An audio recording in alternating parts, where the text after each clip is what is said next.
جس نے ایک انسان کو ناحق قتل کیا اس نے 6.5 ارب انسان قتل کر دیے۔ یہ اہمیت، یہ احترام انسانیت اسلام نے سکھایا ہے۔ آج قربانی کے موقع پر ہمیں اپنے اندر احترام انسانیت کا جذبہ بھی پیدا کرنا چاہیے کہ اللہ تعالیٰ نے حضرت ابراہیم کو بڑی آزمائش سے گزارا، لیکن حضرت اسماعیل کو بچا لیا ہے، ان کی گردن پہ چھری نہیں چلنے دی، ان کو زندہ اٹھا لیا ہے۔ اس سے انسانی جان کی جو قدر ہے اللہ کی بارگاہ میں، اس کی اہمیت بھی پتہ چلتی۔ میں نے قربانی کے حوالے سے آپ کے سامنے آج جو گفتگو کی، میری تمام تر گفتگو کا پیغام یہ ہے، ایک تو اللہ تعالیٰ اپنے بندوں کی یادیں قائم رکھنا چاہتا ہے۔ اسلام یادیں مٹانے نہیں آیا بلکہ یادیں قائم رکھنے آئے۔ دوسرا پیغام یہ کہ حضرت ابراہیم ہر شے سے بڑھ کے اپنے رب سے پیار کرتے ہیں۔ اور تیسرا پیغام یہ کہ انسانی جان بڑی قیمتی ہے، جہاں تک ہو سکے دوسرے انسانوں سے پیار کریں، جس طرح اپنی جان آپ کو عزیز ہے دوسروں کی جان کی بھی قدر کریں، دوسرے انسانوں کو بھی اہمیت دیں، یہاں تک کہ اگر آپ کسی پہ تلوار نہیں چلا رہے لیکن اس کے راستے میں کانٹے بچھا رہے ہیں تو یہ بھی ایک گناہ ہے، یہ بھی ایک جرم۔ اور اگر آپ کسی سے تلوار ہٹا نہیں رہے، یعنی اس کو تلوار سے بچا نہیں رہے لیکن اس کے راستے سے کانٹا اٹھا دیتے ہیں، تو عین ممکن ہے راستے سے کانٹا اٹھانے کی وجہ سے ہی اللہ آپ کو جنت عطا فرمائے۔ میری تمام تر گفتگو کا نچوڑ زندگی گزارنے کے 2 طریقے ہیں۔ ایک طریقہ یہ کہ اللہ کا حکم چھوڑ دو، اپنی مرضی سے زندگی گزارو، اپنی خواہشیں پوری کرو، سیدھے دوزخ میں جاؤ۔ ایک طریقہ تو یہ ہے کہ اللہ کے حکم کی پرواہ ہی نہ کرو، اپنی خواہشیں پوری کرو، اپنے نفس کا حکم مانو، زندگی عیش و عشرت میں گزارو اور سیدھے دوزخ میں چلے جاؤ۔ یہ ایک طریقہ ہے۔ اور دوسرا طریقہ یہ ہے اللہ کا حکم مان کے چلو، حلال حرام میں تمیز رکھو، جائز ناجائز میں فرق کرو، زندگی سنت رسول کے مطابق گزارو اور مرنے کے بعد سیدھے جنت میں چلے جاؤ۔ اب ان 2 طریقوں میں سے جو طریقہ آپ پسند کرتے ہیں، اسلام نے دونوں طریقے واضح کر دیے۔ دونوں طریقے واضح کر کے پھر اسلام نے دعوت دی ہے، شیطان کے راستے پہ نہ چلو، آؤ انبیاء کے راستے پہ چلو، آؤ صدیقین اور شہداء کے راستے پہ چلو۔ آج ہمیں ذی الحج کے اس پہلے جمعۃ المبارک کے موقع پر یہ فیصلہ کرنا ہے کہ ہم دوزخیوں کے راستے پہ چل کے زندگی گزاریں گے یا جنتیوں کے راستے پہ چل کے۔ ہم اللہ کے حکم کو چھوڑ کے خواہش نفس کے مطابق زندگی گزاریں گے یا خواہش نفس کو چھوڑ کے اللہ کے حکم کے مطابق زندگی گزاریں گے۔ کس قدر مقام افسوس ہے جو ملت دنیا سے برائیاں مٹانے آئی تھی وہ آج خود ہی برائیوں میں پڑی ہوئی۔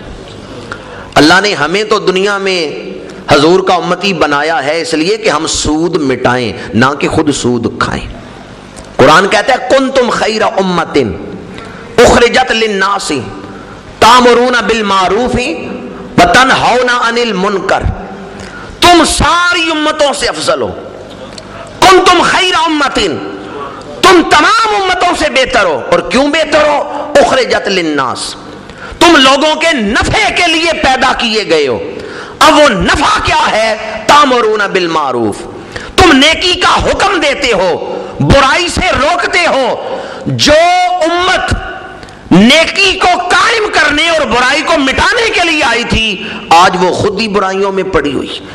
جس نے سود کو ختم کرنا تھا وہ خود سودی نظام چلا رہی ہے، جس نے بے حیائی کو ختم کرنا تھا وہ خود بے حیائی میں پڑے ہوئے ہیں، جس قوم نے دنیا سے جھوٹ کو مٹانا تھا وہ خود جھوٹ میں پڑی ہوئی ہے۔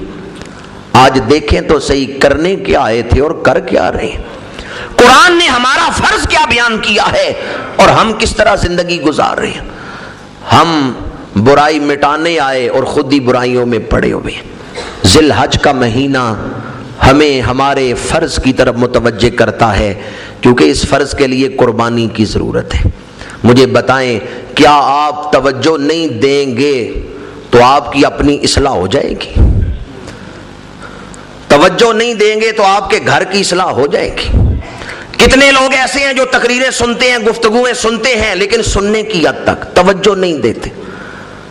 اگر آپ کی توجہ کے بغیر آپ کا کاروبار نہیں چلتا، اگر آپ کی محنت کے بغیر آپ کی دکان نہیں چلتی، اگر آپ کی توجہ کے بغیر آپ کے دنیاوی معاملات نہیں چلتے، تو توجہ کے بغیر آپ کی اصلاح کس طرح ہو جائے گی؟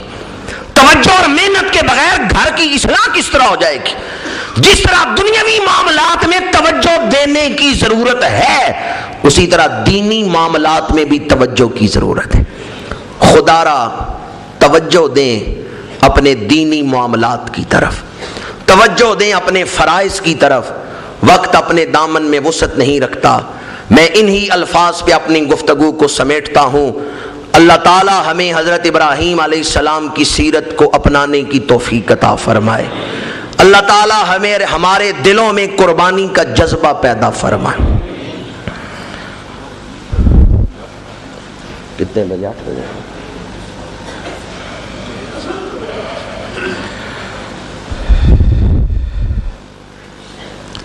جس طرح کہ پچھلے جمعۃ المبارک پہ بھی میں نے اعلان کیا تھا، آپ کی یاد دہانی کے لیے دوبارہ عرض کر رہا ہوں، جامعہ صفت المدینہ ایک عرصے سے خدمت دین میں مصروف ہے، مختلف شعبوں میں یہ ادارہ کام کر رہا ہے، اور اس دور کی ہوش رباب مہنگائی آپ سب کے سامنے ہے۔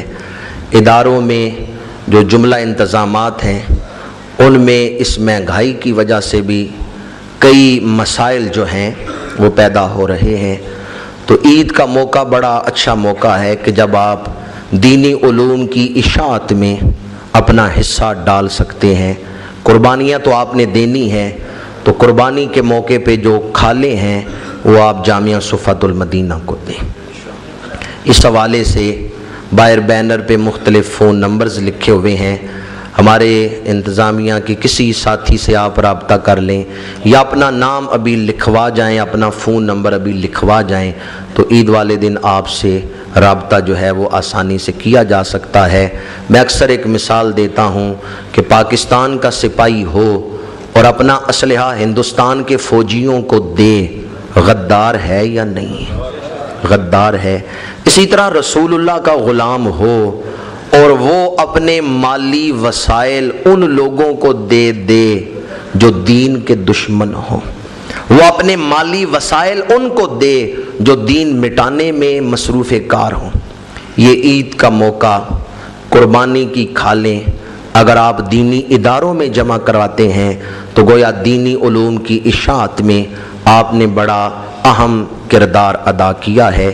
جامعہ صفت المدینہ آپ کی کھالوں کا سب سے زیادہ مستحق ادارہ ہے کہ یہ ادارہ خدمت دین میں مصروف کار ہے۔ اللہ تعالی ہم سب کو عمل کی توفیق عطا فرمائے۔ جامعہ مسجد سیدنا ابوبکر صدیق میں انشاءاللہ العزیز 8 بجے نماز عید ادا کی جائے گی اور 7:30 بجے جو ہے وہ بیان شروع ہو جائے گا۔ اگر بچہ زندہ پیدا ہو کچھ دیر بعد فوت ہو جائے تو کیا اس کی نماز جنازہ پڑھی جائے گی؟ اگر بچہ زندہ پیدا ہوا ہے، اس نے سانس لیے ہیں دنیا میں آ کے، تو پھر اس کی نماز جنازہ ادا کی جائے گی، اس بچے کا نام بھی رکھا جائے گا، اس کی نماز جنازہ بھی ادا کی جائے گی۔ اور اگر وہ مردہ پیدا ہوا ہے تو پھر نہ ہی اس کا نام رکھا جائے گا، نہ اس کی نماز جنازہ پڑھی جائے گی۔ اللہ تعالی ہم سب کو دین سمجھنے اور عمل کرنے کی توفیق عطا فرمائے۔